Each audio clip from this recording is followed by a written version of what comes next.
Film Diet Podcast. And then it's just sequel after sequel after sequel. There was no character development at all. Just that on pure technical levels. There are filmmakers that don't want it just to be an entertainment experience. Hello and welcome to Media Academy Online. This is Film Diet Podcast. Yes, and we are continuing on with the franchise Star Wars. Yes. And the next one is Revenge of the Jedi. It's Return of the Jedi. Take two. Yeah, because they initially called it Revenge of the Jedi. Yeah. And they're like, and then apparently this is the story goes that they were like, Jedis don't really take revenge because they're kind of peaceful people. Yeah, right. And they're like, oh, okay, well, yeah, Return of the Jedi it is then, I suppose. Yeah. Yeah. Well, where do we begin? Jabba's palace. That's where it starts. Let's begin. It starts off in a good place, in my Yeah. opinion. The first half of this film is pretty strong. Mm-hmm. It carries on from Empire very nicely. First half an hour, 40 minutes is, very good. And then it goes pretty down pretty quick. And then sort of makes up for it at the end. But anyway, Jabba's palace. This goes following the droids again, just like the first one. We got R2 and C-3PO. So the C-3PO walking up to the door, and they're like knocking on the door, and he's like, let me in, or let us in. And the robot's like, juba, juba, jiba. This little eyeball robot. Anyway, they get in, and I think you pretty much see Han Solo there on the wall as like a prized possession of Jabba's, and it's just like, this is cool, And when I was a kid, I was kind of like, this is kind of freaky, This big slug dude, and it's kind of like, it's a bit, seedy, I suppose is the word, and all these weird kind of pig dudes, and it's just bombastic designs again, like in the first film. I think they kind of brought that back in pretty well, just having very different kind of creature designs. And the puppetry felt really special in this one. Like they really had sort of polished the puppetry of all the different characters in it, which was absolutely great. They've expanded again, gotten more refined, more what's the word? More not bold, but like more daring with their designs. They've got a massive Jabba the Hutt puppet going on. Yeah, that was great. Yeah, that really did a lot for this film. I think he is probably the highlight. Yeah. And it's this underworld thing going on, and Boba Fett's there, and it's all happening. Boba Fett wasn't really a big character at this point. So Jabba's palace, and the robots come in. They're bargaining basically for. Well, I can't remember if they're bargaining, but anyway. They're trying to get Han back. This is the whole kind of mission of this story, is at this point, is to get Han back. And Lando's there, he's in disguise, and then Leia comes in disguise, and then she gets found out and put into one of the sexiest outfits in geek culture, which is the slave outfit. Every geek's dream. I'm just calling it how it is, I'm not, they've tried it. Disney apparently are trying to edit that out. They're trying to. Of course they will. They want to obliterate that from memory. And it's like too fucking late, man. I've got that shit on fucking, whatever. We'll see what comes up on their streaming service. Yeah, exactly. Yeah. So I don't think they'll be in a hurry to purchase the Game of Thrones. Stuff if they want PG Game of Thrones maybe, which is kind of that's the way it went towards the end anyway. But they lost all the raunchy stuff, the stuff that people came to watch in the first place. There's no Sex in the City here, but we got Leia and that outfit, and it's like. It's funny because growing up, I was so numb to it, I just didn't even think twice. I was just like, whatever. And as I got older, I'm like, what? I started to be like, whoa, they're getting away with this? Okay, it's PG. Okay, all right, cool, well done. Run with it. Yeah, I'm running with it. We're all trying to find our Princess Leia. Jabba and Luke ends up rocking up as well. And Luke's like, I'm a Jedi Master. Do what I fucking say. I'm going to fucking kill you. Basically in those words. Yeah. And Jabba's like, get fucked. I ain't giving up shit, you dumb cunt. And he presses the button and Luke goes to the floor. And then there's that big beast down there, the Rancor. Yeah. I used to call it the Rancer when I was a kid. And I used to think, Rancor? That doesn't sound right. It's got to be Rancer. And then I turned around and I was like, what the fuck was I thinking? Yeah. Rancor sounds heaps better than Rancor. Fuck. So Luke takes on that big beast, and the graphics here were always a bit iffy. Yeah. Because they couldn't get this right. They used a guy in a suit to begin with, and I've seen the test for that, and that looks like shit. Yeah. And then they tried doing big scale model, which looks awesome. The model's sick, and it's just the way they kind of green screen or whatever you call it, Mark Hamill into the scenes with him interacting with it, and you can just used to be able to see these real thick black lines around them, like they're pictured in hardcore, and the resolution's not great. Yeah. Yep. So that was a big kind of moment for such a big kind of moment in the film. It was kind of like graphically wasn't quite analog there. technology here. I mean, it's after things like Mary Poppins and stuff where they really showed that technology well. So anyway, I just don't think they had enough time to develop that. Like they kind of had to run with what they had there, and then it was kind of like we don't have time to kind of keep fucking with this. We need to get this done. Yep. And they had another new director on this, not Irvin Kershner this time. George got another guy. I think he's an Irish director, Richard Marquand, and I don't know what the fuck he's done. He hasn't done anything since that I know of. And he only could use this. He actually wanted Steven Spielberg, but he couldn't get him because he's a part of the Directors Guild.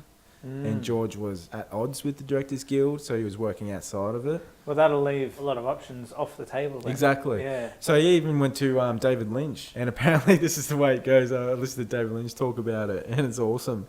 And he's like, I was listening to George Lucas talk about all this, Star Wars stuff, and it just gave me a headache. Yeah. Basically, he was just like, no fucking way am I touching that. He'd done Dune, and had an awful experience on that. And then from coming to on a third part of a trilogy, and for someone like David Lynch to do that, good luck. There's no way an auteur like that is going to touch something like this. You're after a minion for George Lucas here. Yeah, basically. Yeah. Just do what I say. And I think George actually had a lot more input on this one than on Empire, because Irvin Kershner was an older mentor to George. Yeah. So I think George was kind of just on the back seat on that one a lot more.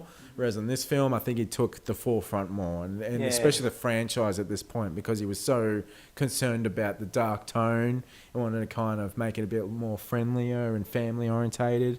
That's why we end up with the fucking koala bears, known as Ewoks, which thematically it would have been better for him to use Wookiees. And that was supposed to be in the original script. It was supposed to be Wookiees on their planet, which would have tied up the whole arc of Chewbacca pretty nicely. Yeah. Because the story goes that Wookiees were enslaved by the Empire. The whole race of Wookiees were enslaved. They're a slave race. Yeah. To the Empire, and they helped build the Death Star and all their shit. So you've established that. Why the fuck wouldn't you run with that? Like that, and they would have been such a good thematic battle between two forces, rather than having like these cuddly, small people-sized creatures that are basically teddy bears, Care Bears, taking on the Empire. Yeah. It's like expanding on the universe just for the sake of something toys, new. Merchandise, for the sake of the kids, and it's like when I was a kid, I loved it. Yeah, I ate it up. This is my favorite one. This film was my favorite. I could watch this like every week, if not nearly every day. I'd put this on, and but before I'll talk about the Ewoks more in a bit. But we'll go back. Okay, Jabba's palace. Jabba dies. He gets strangled by Leia. So that's pretty women empowerment right there. You know, she fucking takes him on himself and kills him. Sweet, I like that. Didn't need Luke to save her, basically, which is good. Yep. Luke's there at the same time, but he's doing his own shit and trying to deal with all the other minions, while she's strangling the penis. And then you got the other penis in the ground, the big worm monster that's eating up all the dudes, and eats up Boba Fett as well. Like Boba Fett was a nothing character, he was throwaway, it's like he died in such a shit way as well. And they're like, oh fuck, like after this film, I reckon they were just like, oh fuck, how do we make this guy cooler than what he was made out to be, you know, because he was he was painted as being such a cool character in Empire, and then come around this one, he's like a bumbling fool because like he just gets taken out by Han. He's blind. Han's blind at this point in time in the film, coming out of the cabinet. Yeah, and he's just like Boba Fett, and he turns around and like whacks his backpack, Boba Fett's backpack, and then he like jetpacks off. Goes into the fucking skiff and then falls into the penis. Yeah. And that's it. Yeah. You know? And job well done. Best bounty hunter in the universe right there. Yeah. You know. That's it. Fucking anyway. You're a legend, mate. Yeah. Good on you. He meant for that to happen. You know, he wanted that to happen. That was his way out, you know. Yeah. You know. Kamikaze shit going on. Yeah, he just enjoys being swallowed by a dick, you know. See, this is stuff that David Lynch could have brought to the film in a real interesting way. So that ends. You know, the heroes are all there. They're victorious. Luke goes off to see Yoda one last time, and Yoda's on his deathbed, and he's like, you know, there's another. And he's like, oh, yeah, really? And he's like, yeah, your sister, you deep shit. Yeah. And then Luke's like, what? I kissed her. Oh, my God, I fucking rooted her in the last film. I had babies with her. But no.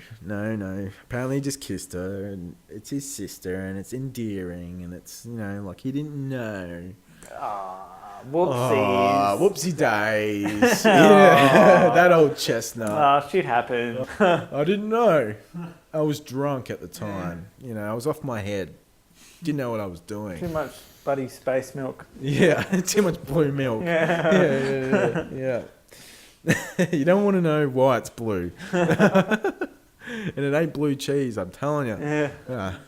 And, so Yoda's on his deathbed. And this bit's actually kind of like, used to sort of, never cried in it, but it used to kind of like tear me up a bit. Yeah. So I was like, oh, you know, he disappears and the blanket like goes down as if he's not there anymore. And it's like, oh, it's the music, you know, that really elevates this moment. Yeah. And it's like, oh, this is, you know, it's touching. For you to feel for a little hand puppet, it's pretty fucking touching. And it's like, fuck, John Williams, you bastard, you've scarred me. You know, I'm waiting for that moment to happen to me in real life when I'm staring at my parents or someone that's dying in front of my eyes. You know? Yeah. Yep. So that was that kind of thing, you know, and it worked. You know, it was a good moment in that film. Probably one of the stronger moments in the film, you know. So yeah, Luke's done that, and he hasn't really finished his training, but whatever. Apparently he has, but he hasn't. And he's a Jedi Knight now somehow. And then, you know, Obi-Wan sits with him, has another ghost meeting with him, and he's like, yeah, Vader's your father. And he's like, but you told me he betrayed and killed my father. And he's like, yeah, well, it depends on your point of view. You know? Yeah. And it's like, what the fuck? Couldn't you just tell me it to me straight to begin with instead of this whole bullshit? We wouldn't have to have three bloody movies in this if you told me at the beginning. Oh, and I kissed my sister? What the heck? These facts would have been nice to know. Yeah, you know, you could have ghosted to me and gone, don't kiss her, she's your sister. Find another lady. Maybe go for Chewie. Yeah, go for the fuzzy thing. Yeah, I love that. Yeah, I love it. So Obi-Wan's like, yeah, oh, Vader is your dad. Sorry about that. My bad. Vader is your fucking dad. Should have told you, but... Yeah, I should have told you, but didn't have the balls, so I was... Yeah. Whatever, mate. You're good. And he's like, you got to go kill him. I'm sorry, you need to complete your training. You got to go face him. This is some sick fucking joke, isn't it? First you don't tell me he's my dad, now you're telling me I have to go fucking kill him? Yeah. Are you fucking kidding me? And he's like, yeah, I could be. Bye. Yeah, see you later. Yeah, he's just like, yeah, no, you got to go do this shit. And he's like, all right, balance to the force. I'm the chosen one. Let's do it. So, you know, Luke takes on board all this and he's like, all right, I'm gonna do this again. We're going to go blow up the next Death Star because, you know, we had one in the first one. Now that there's an even bigger one. And this big Death Star, which is like, I can't remember if it's 3 times as big or 4 times as big or however how big. Yeah. But it's unfinished. It's still like a work in progress. You can still see that it's not a complete dome and it's got, you know, shit still going on. And they even mentioned earlier in the film, which I've completely bypassed, that there's that moment when Vader comes on board of the Death Star and he's like, the Emperor's coming. You know, you better finish up this fucking shit pretty soon to the Imperial dude. And he's like, what? The Emperor's coming here? He's like, yes, for your sake, oh, blah, blah, blah, blah, blah, blah. And the guy's like, oh, shit. I'm going to lose my fucking job here.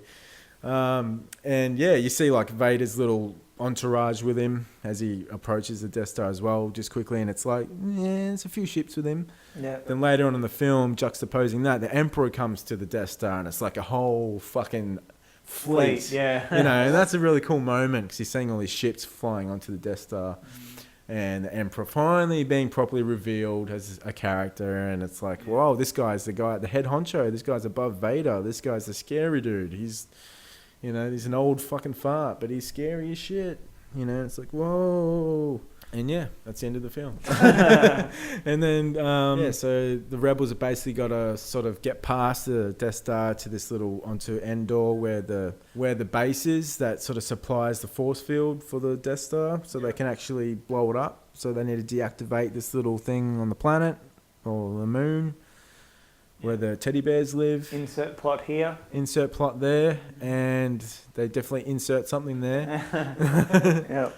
And anyway, they're down on the jungle planet on Endor and they have a big battle. The stormtroopers are still incompetent as shit. Yeah. This is a real weird moment because they're either competent or they're not. And there's like no middle ground. They're either sort of succeeding or they're terribly failing. And, even Ewoks managed to, get one over them. Which is interesting because all they got is like sticks and stones. Yeah. Tribal. And it's like, how the fuck can that take on such a dominating army that's taken over the entire society that's meant to be so powerful. Yeah, it's taken over like the galaxy, and they can't even take on teddy bears. It's a bit questionable here. Everyone rags on it, and rightfully so. As a kid it's fine, but as soon as you're not a kid anymore, it's like, whoa. That brings the question, who do you think this film was for? Because it felt like it did step back a bit. Well, at the start, it's weird because the first half feels like an adult film. Yeah. And then all of a sudden they're like, well, let's just sprinkle in some kiddie shit. Don't forget about the kids. And it's like, what the...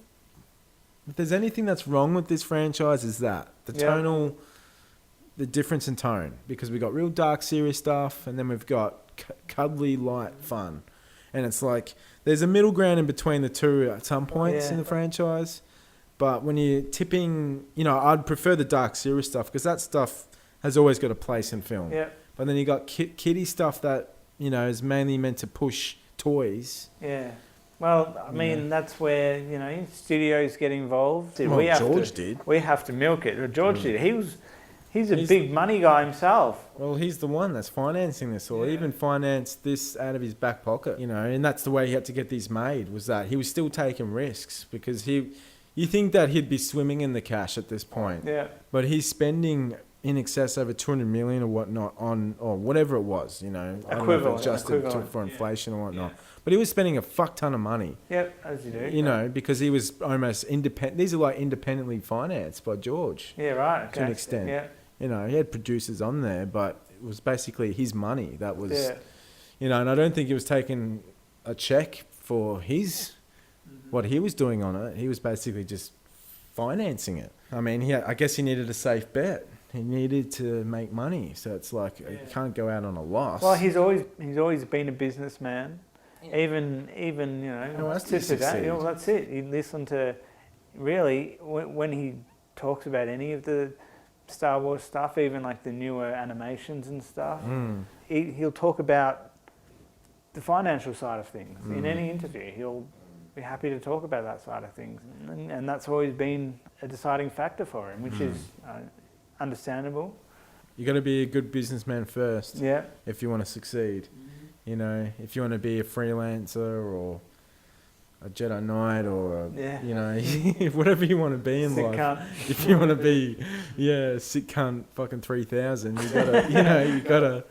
you gotta watch your money, otherwise you're not going to get far. Yeah. And that's just the way it goes, there's always those exceptions to the rule, but money is money.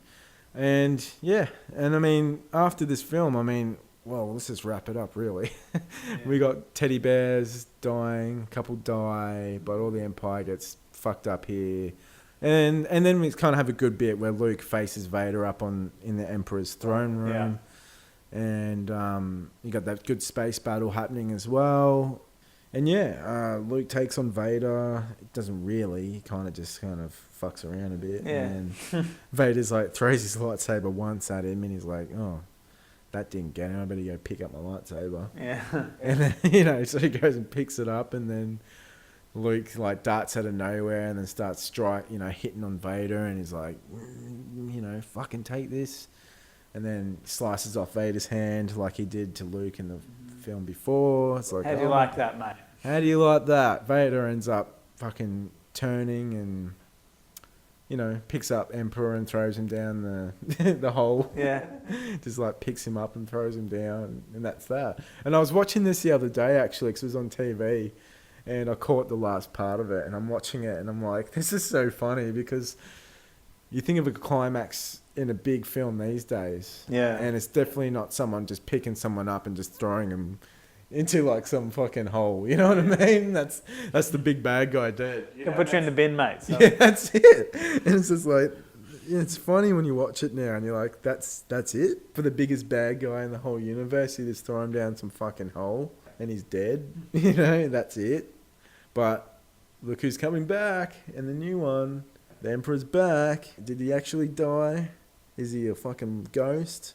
We're going to see Time will in tell. another month's time. Yeah, yep. So, this would be interesting, and, dated. This podcast will be very much dated in a month's time. Well, listen to it now. And subscribe, please. Subscribe and like and all that good stuff. Anyway, I guess we'll wrap it up then. Yeah. So Star Wars Return of the Jedi, bit flip-floppy these days. You got the speeder bike chase, which was good at the time. Yeah. Still got some good stuff in there. You got some good highlights. You got, Leia strangling Dick. You got, Yeah. You got Vader, throwing off old man into a hole. Yeah. You got old man Green, Muppet fucking dying. Yeah. But yeah, I mean, go watch it if you haven't. If you haven't, it's a good watch. This trilogy is actually one of the best trilogy. Yeah, I think it kind of invented the idea of a trilogy. Yeah. A solid trilogy, rightfully so. Well, it definitely invented modern fantasy, modern sci-fi. Yeah, it kind of just said, okay, this is how you do it. Yeah. Try and beat it. And I don't think anything really has. As a solid trilogy, it's pretty fucking high up there. Yep. Like, everyone's got their favourites. The fans will fight and bicker about which one's the best. And, and I think there's moments in each one that is really good. There's bad parts in each one. They've got it all. Each film has got it all. And they're a different flavour to each other. But, next time we're going to talk about, I think we'll be going into either the prequel trilogy, Yep. and we'll go into, Episode 1 and Attack of the Clones. When I first saw it in the movies, I got a free ticket out of that. Did you? The power went out halfway through. That's only happened to me in one film where it blacked out and I didn't get a fucking free ticket. Oh, really? They're like, oh, sorry, guys. And it was a shit film as well. Yeah. It was called Bushwhacked. Yeah, oh, mate. Really shit film. You got bushwhacked. I know. I actually got bushwhacked. But anyway. But I guess we'll finish it there. So thanks for listening to our podcast. If you made it this far, congratulations. You're probably the only one that has. So thank you for that. Yeah. If you are, let us know. We want to know that someone's finished it. So let us know, please. We want to feel good that we're actually doing something. So other than that, like, subscribe, watch our YouTube channel stuff. Got a lot of more content coming. A lot of ideas, a lot of plans. If you've got ideas and plans, let us know also. Let's start a dialogue. Let's start dialogue. Yeah. Conversation. Tell us what you want. What do you want? What do you like? Who are you? What's your name? What am I? Where do you live? What is this? What is this? Who am I? Why am I here? Where did I come from? These are the questions. All right. Anyway, until next time. Adios.